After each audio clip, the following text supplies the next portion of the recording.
I'll be reacting to Shadowverse episode 19, and I'll be starting my reaction in 3, 2, 1, and go! TV Tokyo! Alright. Can't wait to see what they're gonna do now they're running back to Hero. Huh? Damn! Alright.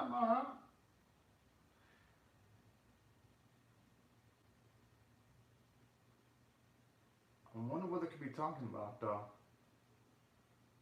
When it comes to the... Oh. I was gonna say, how is it taking for a while to hit the gold rank? That's if he hasn't hit it yet. Because he had a...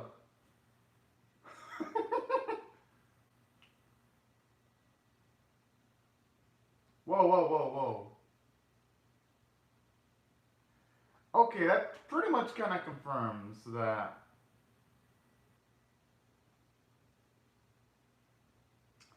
I'm assuming the Shadow Knights have a stacked up decks of cards. Going by house like, is it too soon?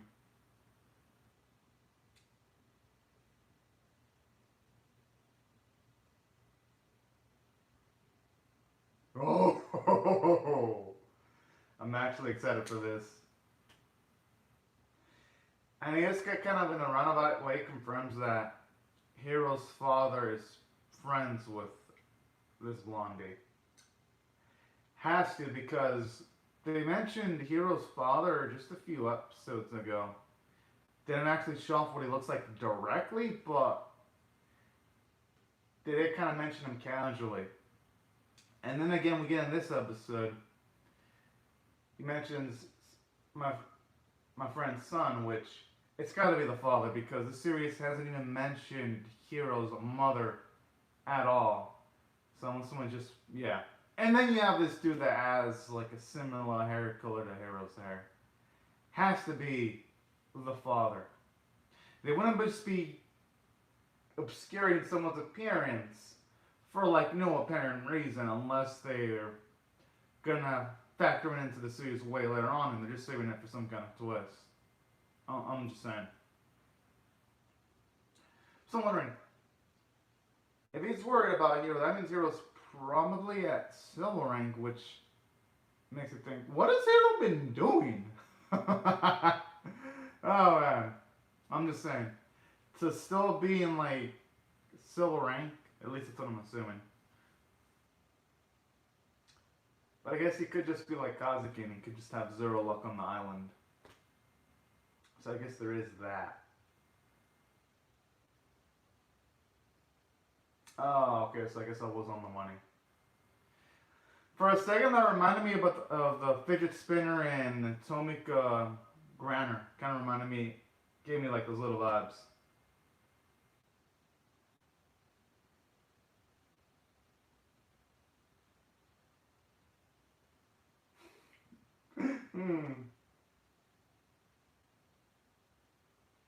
Whoa. Oh, Seiya?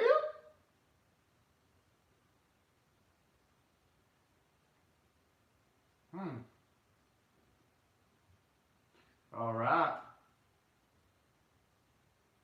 I think Seiya's got this because unlike the dude with like the slight streak of green.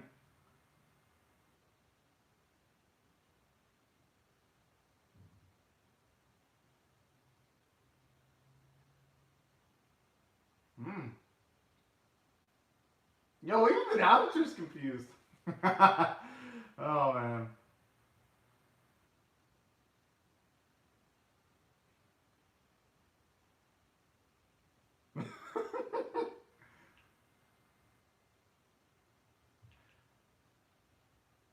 I mean, I guess it's advanced tech to be possible to hack into his machine. Oh. I guess now I'm assuming we're going to start seeing a lot more advanced Shadowverse techniques. Like, wasn't Yo, what the fuck?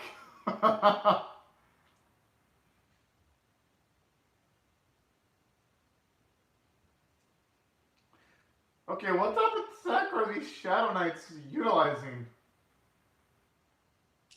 Feels like a potential lawsuit.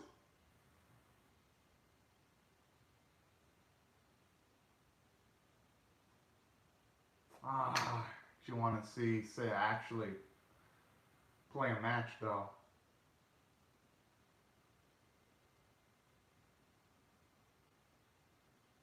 I have a feeling Lucy is probably one of the few that can actually survive, though.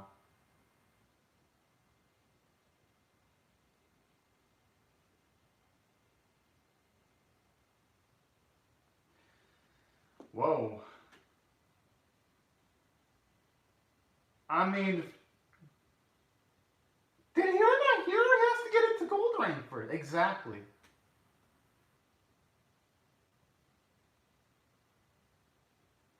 But you know what? I like that. He never backs the fuck down. Always goes up against the tough competition.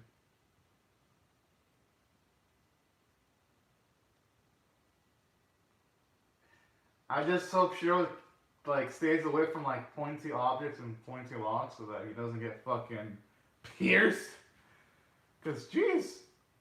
But did they wait hours before they went up against each other? Because there was a lot of sunlight. And now it looks hella fucking dark. I'm just saying. Now I'm not saying I don't like the scenery because I do. It makes it feel a lot more intense and epic, but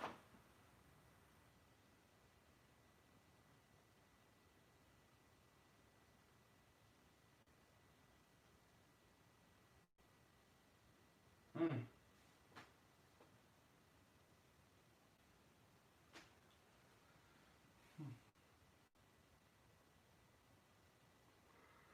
Okay, so good so far. For now.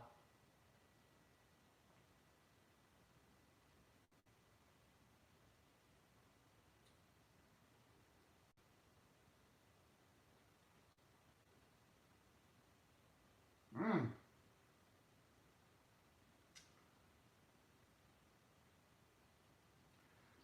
Animation's a little restrained, but I like the way that they're literally hand drawing dragons in this episode. Because sometimes the Shadowverse can know when you're going to get hand drawn creatures or CG creatures.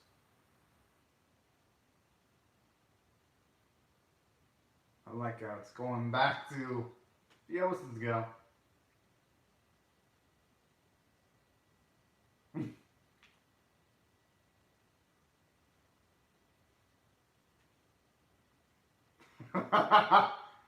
Okay, how was the Shadow Knight raised if she can understand the concept of a person having fun in a Shadowverse game?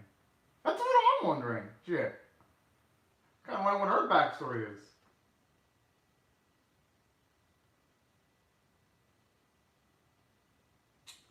Interesting fan choice out there. I guess the animators must be men of culture.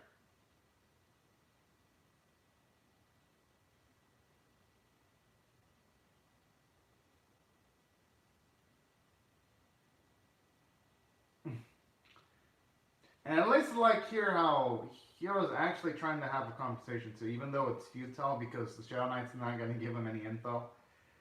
Okay, the Glen Knight animation looks good. All this considered the way it moved.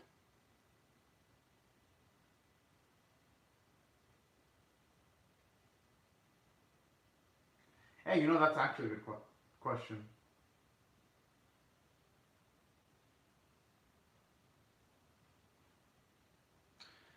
If he says all of the battles she does are an offering to the world, it makes you wonder if the CEO of the island even intends to give up this company if there's a winner. That's what I'm trying to wonder. Hmm.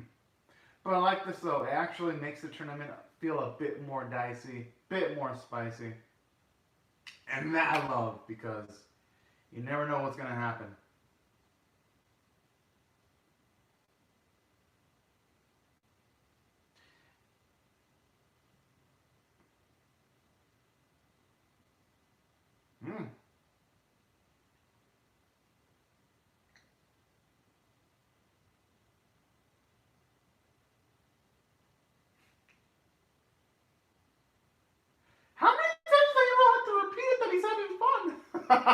I like how he's like, why are you happy? I'm like, yo, bro. I mean, I'm not gonna say bro.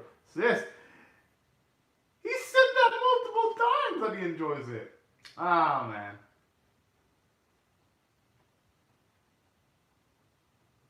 I'd be pretty dang surprised if Momori already hit gold rank, because at that point I'd be like, okay, how in the fuck did Hero slack that much?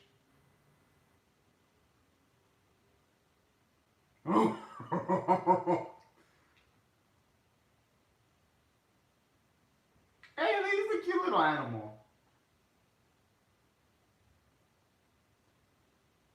Hey, I mean, I'd analyze it too, because, yeah, it could lead to some safer Kazuki in the feet. Ooh, my.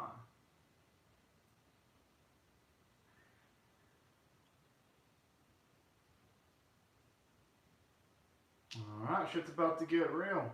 Although they said they only bother taking care of gold ranks, but then again, they can't infuse fights.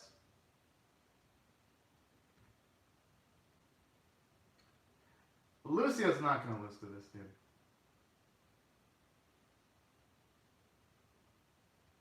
There is no fucking way he's gonna lose.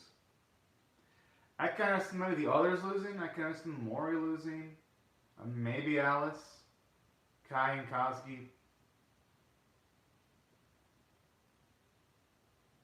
Huh? Oh, this. I mean, I guess I should have expected Mori to be a traitorous son of a bitch. I mean, because he always has his eyes closed, so. That's how it usually is in anime. Whenever you have characters who keep their eyes closed, never trust those shifty fuckers. Never.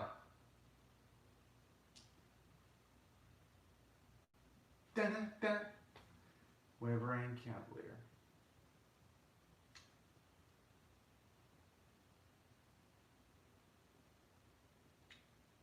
Hey, you know, that creature actually looks pretty cute. I am surprised Alice isn't forced to use cards like that.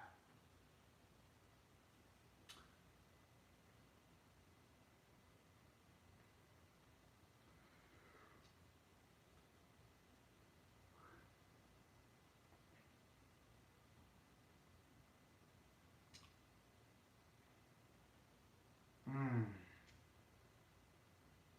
I really like the sweat he's starting to build.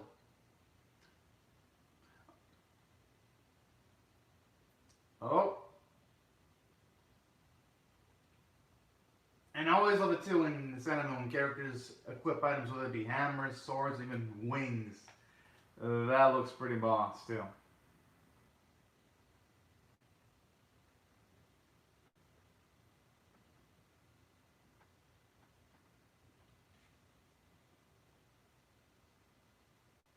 Probably has some kick-ass effects though.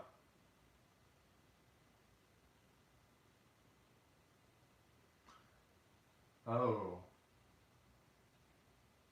That explains that.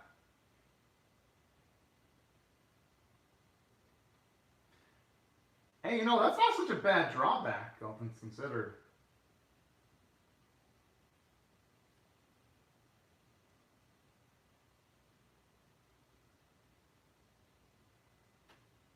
Hmm.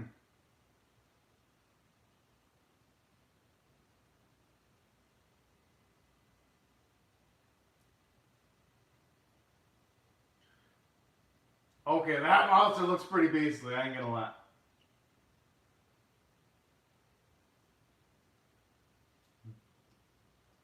I mean, damn. With the way this is going, I wouldn't be surprised this ends up being a two-parter. Yo, the dude still has 14 defense. He's way far from over. Oh, this is it. Yes. It's been forever since I've seen this Ignis Dragon. This lady is Fucke. Big.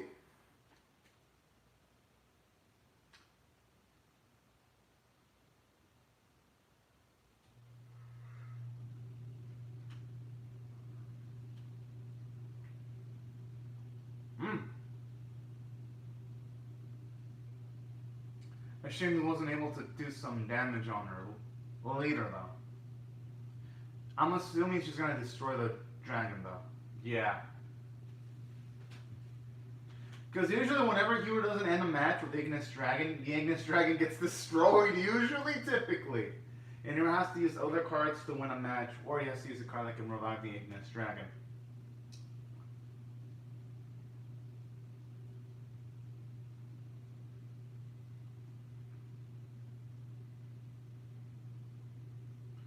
Yeah.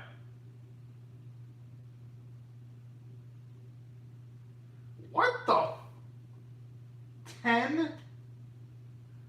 Oh, snap.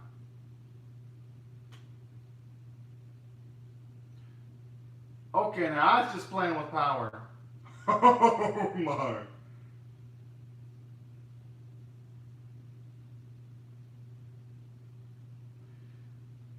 I just hope for his sake it doesn't have another quick attack ability.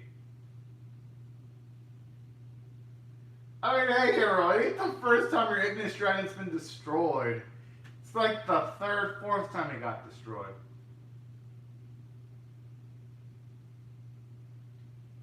Like the abilities in the future, I'm like, yo, she just summoned an Ignis Dragon.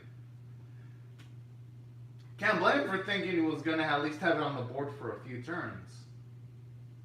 I'm just saying.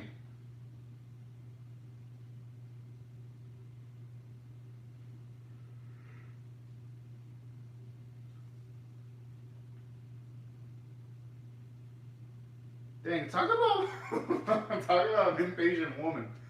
Oh yeah, he's gonna realize he's still smiling. That means our boss still's got hope, at least in some of the cards he's in his hand.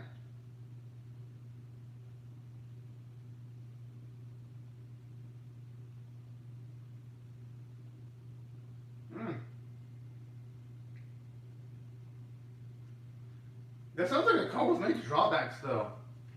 Having two of your monsters on the field destroyed and then drawing an extra card. But, then again, I can see why that's good if you have a Shadowverse deck where you need to stock up on cards to put in your graveyard. Okay, her creatures aren't no joke.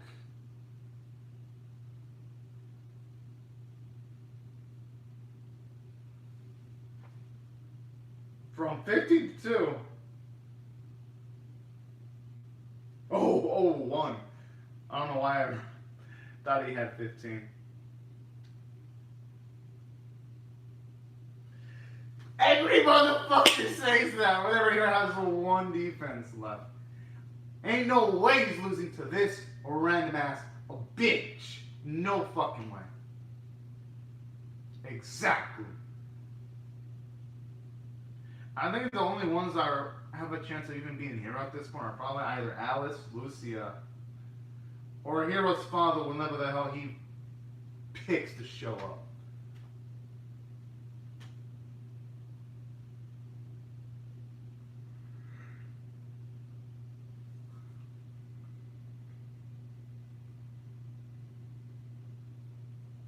I don't think it works that way.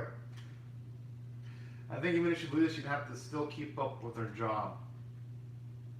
If I'm being perfectly honest. I mean, I think Hero's looking at the world a bit too idealistic, thinking that, oh yeah, I'm winning the Shadowverse game will fix everything. No, it won't. Life don't work that way. I mean, it could probably get him out of this pickle, though, at the very least.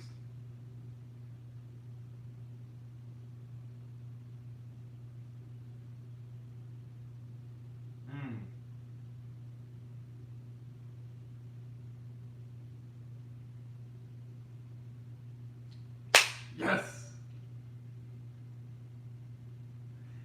Oh, most still has more. Yeah, exactly. He has more cards in his hand. That chick talked way too soon.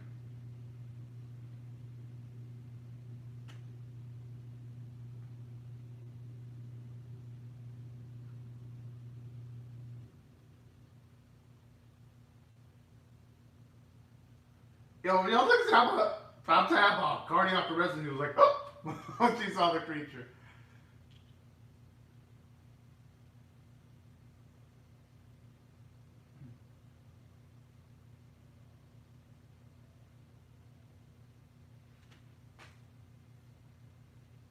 Whoa.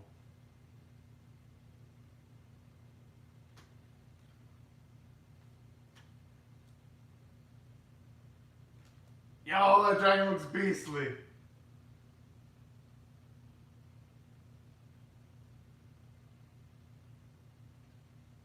Hey, our boy hero better get some freaking points for this. Better go from silver to gold. Yo, what the? Okay, what type of kickback effect does the Shadowverse game have? Good. Good.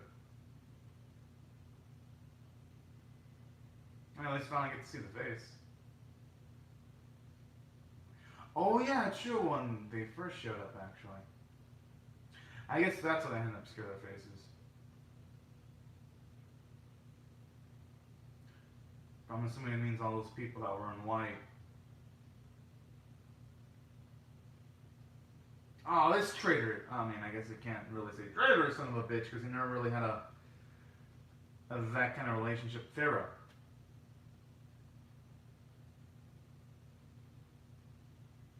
Damn, talk about an edgelord.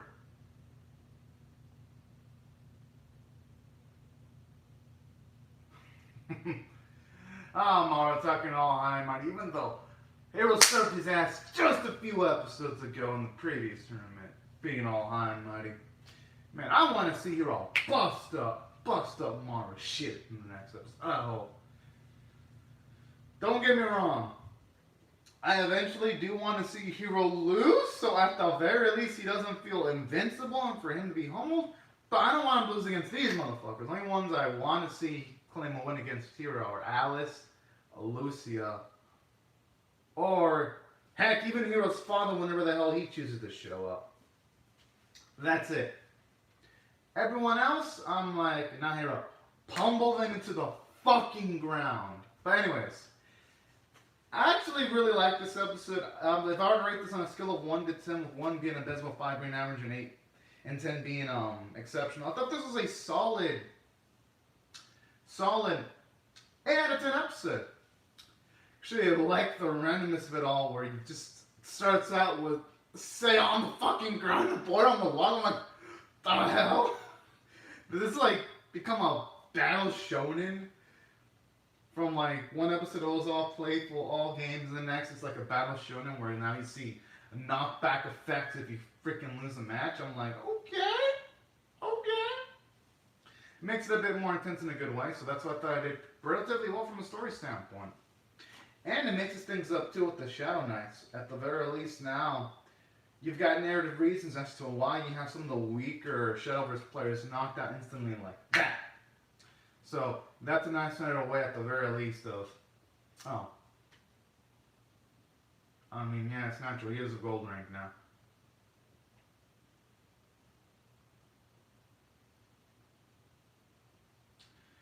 Okay, so going by that, he's definitely going to go against Mara. If he has his eyes open and that red like face going on, it's definitely going to be him. Which I am pumped the fuck up to see rematch that motherfucker. Good. But anyways, back into what I also liked about this episode. I actually liked how they have Mara actually factor in on the episode later. And let me explain why I really like that. The reason why I like that is because, for one, it makes Mara more than just a throwaway character. Because when he was first introduced, I was like, maybe he was just added earlier in the episodes for some flavoring because of his cool character design. This episode, it scratches all that and it's like, no. He's put in there because he was going to do more epic shit later on. So that's why I like what they did with him. And that's why I think it did pretty well from a character standpoint. And from a story standpoint, I like it. The match was entertaining, it was tense, and you even had Hero whip out some new combos too with his cards at the very least. The writers knew at this point we can't have Hero winning every single match possible with the 8-man string. And I like how they still keep this trend in this specific episode. So that's what I thought from a story standpoint, it worked out pretty well. and it had a what the fuck factor too going for it. And the animation art, even though it wasn't the prettiest looking Shadowverse episode by far, still gotta respect the hustle that when dragons showed up, they actually drew them. I really wish more animes had the habit of drawing the dang dragons. Thankfully, Shadowverse draws them. And even though there were some stills, there were some animated Sakuga moments that looked good, like when Hero did his final combo, that looked great. And things of that nature. And that's what I thought from the animation art standpoint. It was still above average. And the voice performances from everyone were good, especially Hero's actor. And saying that, sometimes this feel like the dialogue is a little repetitive, like when the woman's asking Hero constantly about why you're reacting this way. I'm like, yo, he literally said just a few moments ago he's reacting this way because he's having fun. That's why I'm not rating this an 8.5 or a 9 out of 10, because that's usually some of the trappings that a typical Shadowverse episode goes through, but for the most part, this episode had way more pros than cons, and that's why I loved it. But anyways, y'all, these are my thoughts on Shadowverse episode 19. Be sure to comment on your thoughts and how you feel about Miraculous in the comment section below. Rate the video, share it, comment, subscribe, and I'll see you guys later if you come back for more, and hope you have a safe, great, and fantastic day, everyone. Bye-bye.